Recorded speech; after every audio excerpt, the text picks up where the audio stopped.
మీరెప్పుడైనా mutton liver curry try చేశారా? మా దగ్గరనైతే మటన్ లివర్ అయితే ఎప్పుడు కట్ చేసి ఇవ్వరు. మనమే ఓన్‌గా కట్ చేసుకోవాలి. ఇలానైతే ఇస్తారు. ఇలా ఇచ్చిన దాన్నయితే ఇలా పీసెస్‌గానైతే కట్ చేసుకోవాలి. అయితే కర్రీ వండే ప్రాసెస్ అయితే చూపిస్తాను. ఫస్ట్ అయితే ఒక కడాయి పెట్టుకొని ఆయిల్ వేసుకొని అయితే పచ్చిమిర్చి, ఆనియన్స్ అయితే బాగా ఫ్రై చేసుకోవాలి. అందులోనే తగినంత అల్లం వెల్లుల్లి పేస్ట్, పసుపు వేసేసి కట్ చేసుకున్న లివర్ ముక్కలనైతే యాడ్ చేసుకొని ఫ్రై చేసుకోవాలి.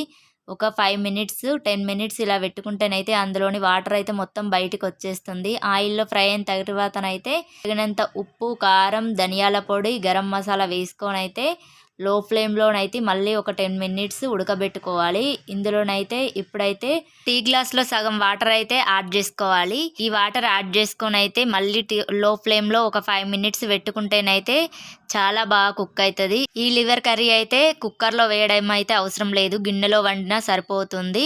లాస్ట్‌లోనైతే కొత్తిమీర వేసి దించుకోవడమే. చాలా ఈజీ ప్రాసెస్ కాబట్టి మీరు కూడా ట్రై చేయండి.